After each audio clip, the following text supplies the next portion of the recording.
सीताराम जय सीताराम।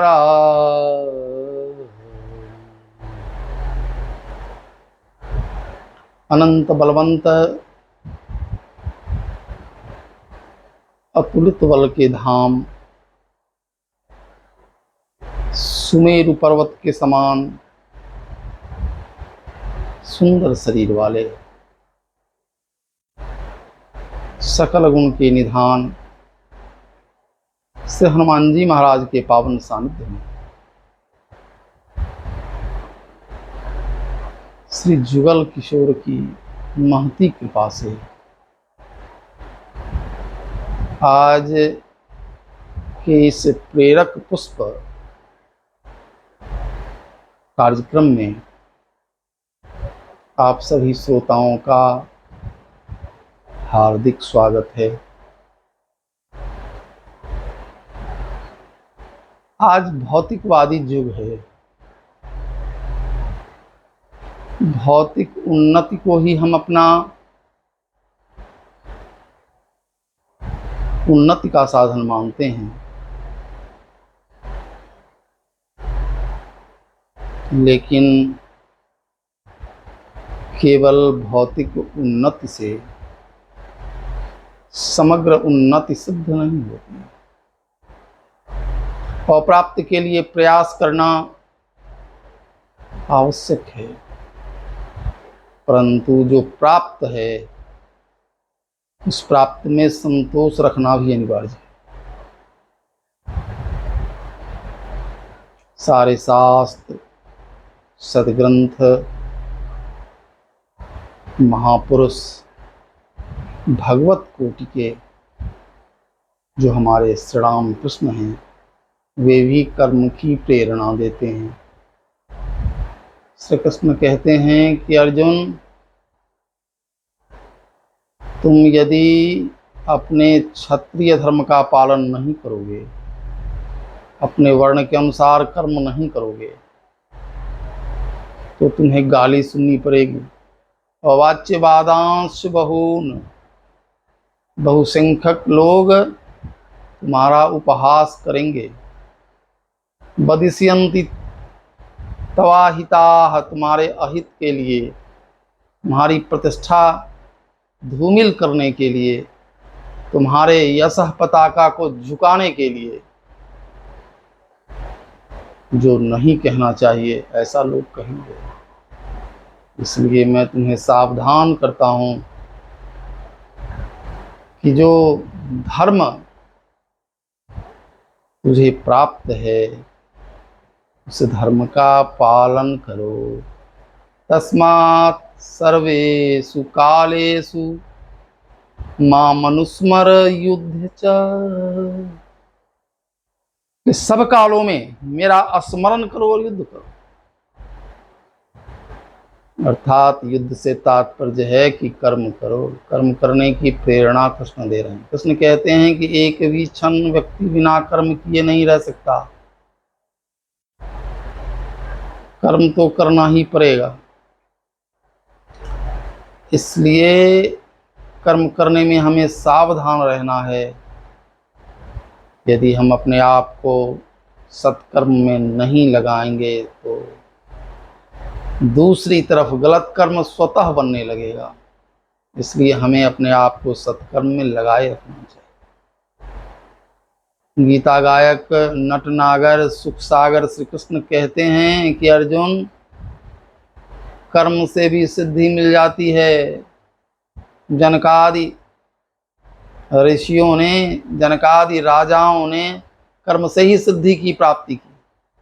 कर्मणैव हि संसिद्धिं आस्थिता जनकादयः, जनक आदि ने कर्म के द्वारा ही सिद्धि की प्राप्ति की है। कर्म बहुत आवश्यक है। कर्महीन होना ठीक नहीं। गोस्वामी जी भी कृपा करते हुए कहते हैं कि कर्म प्रधान अवश्य करी राखा, जो जस करहि सो तस फल चाखा। आज ऋषि मुनियों ने जिस मूल्य का निर्धारण किया, जिसका अनुपालन करने से, जिसके अनुसार चलने से जीवन की उन्नति होती है, जीवन में अभ्युदय होता है और फिर परलोक की भी सिद्धि होती है। यतो अभ्युदय निःश्रेय सिद्धि सधर्मः, जिसकी प्रेरणा दी है जिन मूल्यों के लिए, आज हम उन मूल्यों का पालन करना आवश्यक नहीं समझ रहे। आज हम उसके विपरीत दिशा में जा रहे हैं। इसलिए यह आवश्यक है कि हमें ऋषि मुनियों के द्वारा स्थापित मूल्यों का अनुगमन करना चाहिए। परोपकार, अहिंसा, सत्य, दया एवं क्षमा हमारी उन्नति के आधार हैं। आज हम इसे भूलते जा रहे हैं। भगवान व्यास ने स्पष्ट कहा है कि भैया 18 पुराणों का सार मात्र इतना है कि परोपकार पुण्य है और पर अपकार पाप है। परोपकार से जीवन में नैतिकता की प्राप्ति होती है और नैतिकता के मूल्यों का अवमानना नहीं करनी चाहिए, हमें उसका पालन करना चाहिए। परोपकार अति आवश्यक है। दूसरा है अहिंसा। गोस्वामी जी निवेदन करते हैं, परम धर्म श्रुति विदित अहिंसा, परम धर्म अहिंसा परमो धर्म। अहिंसा श्रेष्ठ धर्म है। सत्य, धर्म न दूसर सत्य समान, सत्य के समान कोई धर्म नहीं है। दया, दया धर्म का मूल है, पाप मूल अभिमान। और क्षमा ये श्रेष्ठ पुरुषों का गुण है। किसी से कोई अपराध बन गया तो उसे क्षमा कर देना। जब जयंत ने श्री किशोरी जी का अपराध किया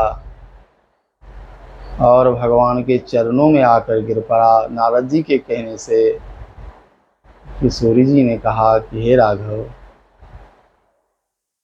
इस सृष्टि में कोई भी प्राणी ऐसा नहीं है जिससे अपराध नहीं बनता है, सबसे गलतियां होती हैं। न कश्चिन अपराध्यति, अर्थात गलतियां सबसे होती हैं। इसलिए इसको क्षमा कर देना ही आर्य पुरुष का धर्म है। आपको इसे क्षमा कर देना चाहिए। ये सब नैतिक मूल्यों को दर्शाते हैं। और जब इसका पतन समाज में होता है, किसी व्यक्ति में होता है, किसी राष्ट्र में होता है, किसी परिवार में होता है, तो उसका पतन तय हो जाता है। ये सब गुण जीवन में होने ही चाहिए। स्वयं भगवान श्री राम ने जटायु से कहा था कि जटायु, शरीर त्याग कर तुम भगवान के परम धाम को जा रहे हो।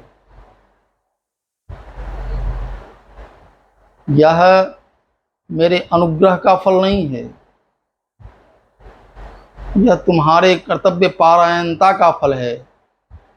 तुमने जो निश्चय कर लिया कि परोपकार हम करेंगे, इसके लिए हम अपने प्राण तक न्यौछावर कर देंगे, इसी का ही यह परिणाम है कि तुम्हें मेरा धाम प्राप्त हो रहा है।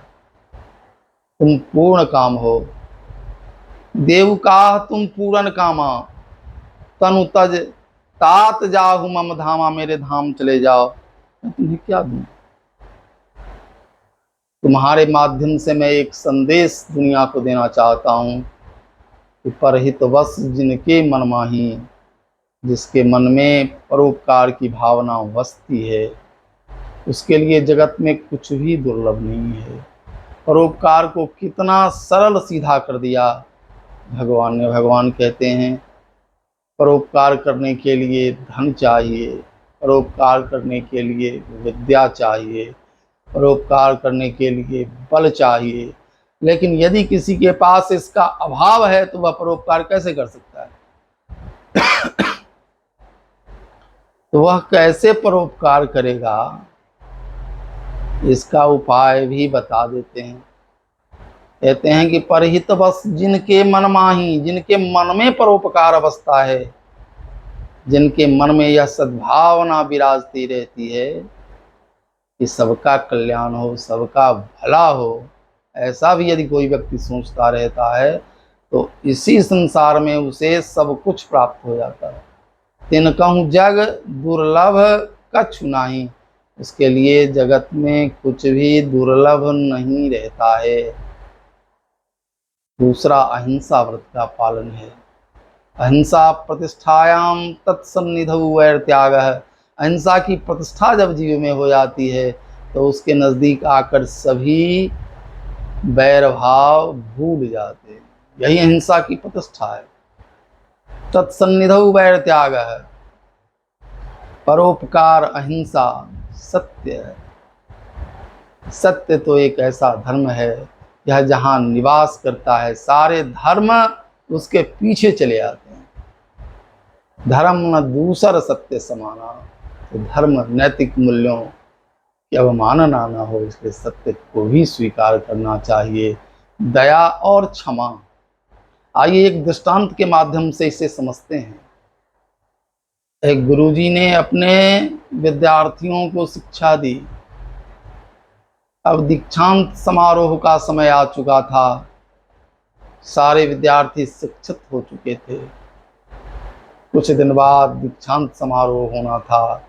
गुरुदेव सोच रहे थे कि मैं इन शिष्यों में से किसी एक योग्य शिष्य को अपना उत्तराधिकारी बनाऊंगा। कौन मेरा सबसे श्रेष्ठ शिष्य है, इसकी खोज करने में तत्पर हो गए थे। सारे शिष्य समिधा लाने के लिए जंगल जाया करते थे, लकड़ी इकट्ठा करते थे जिसके द्वारा भोजन भी बनता था आश्रम में, और साथ साथ यज्ञ आदि होते थे तो उसमें उन लकड़ियों का उपयोग होता था। तो सभी जाते थे जंगल से लकड़ी लाने। वो रास्ता पथरीला रास्ता था, रास्ते पर बड़े बड़े पत्थर पड़े रहते थे। सारे शिष्य जाते थे तो बगल से निकल जाते थे, अपना काम करके फिर लौट आते थे। उन शिष्यों में से एक शिष्य ऐसा था जो समिधा लाने के लिए गया और बहुत देर उसको हो गई लौटने में। जब वापस लौटा तो गुरुदेव ने पूछा, बेटा इतनी विलंब कैसे हो गई? सब लोग पहले आ गए, तुम जंगल गए, कहाँ रुक गए थे? तो शिष्य ने कहा, गुरुदेव मैं जिस रास्ते से जंगल गया समिधा लाने के लिए, उस रास्ते पर ऐसे ऐसे पत्थर थे कि रात में यदि कोई राहगीर चलता तो उससे ठोकर लग के गिर सकता था, घायल हो सकता था, उसके प्राण जा सकते थे। मैंने प्रयास पूर्वक उन पत्थरों को उस रास्ते से हटा दिया है और उन पत्थरों को हटाने में ही मुझको इतना विलंब हुआ है। गुरुदेव ने कहा, वास्तविकता में तुम मेरे उत्तराधिकारी हो, तुम मेरे श्रेष्ठ शिष्य हो। शेष जितने भी विद्यार्थी थे सबने विरोध किया इसका कि आप इसको उत्तराधिकारी बना रहे हैं, इसमें कौन सा विशिष्ट गुण है? गुरुदेव ने कहा कि देखो इसमें जो विशिष्ट गुण है, संसार में सभी अपने लिए जीते हैं, लेकिन जो सबके लिए जीता है, जो सबके कल्याण के लिए जीता है, ऐसी भावना रखने वाला ही जगत में श्रेष्ठ प्राणी है और वही आश्रम को चला सकता है, वही परिवार को चला सकता है, वही समाज को चला सकता है, वही राष्ट्र को चला सकता है जिसमें परहित की भावना है, जिसमें सेवा की भावना है। क्षमा बड़े लोग ही करते हैं, क्षमा वरण को चाहिए। तो इस तरह इन गुणों को अपने जीवन में उतारना है और यदि ये गुण हमारे जीवन में उतर जाते हैं निश्चित रूप से हमारा जीवन उन्नत होगा। और यदि इन गुणों का अभाव हमारे जीवन में हो जाता है तो हमारा पतन भी निश्चित है। पतन से हमें कोई बचा नहीं सकता है। इसलिए इन नैतिक मूल्यों को अवश्य धारण करना चाहिए। सीताराम जय।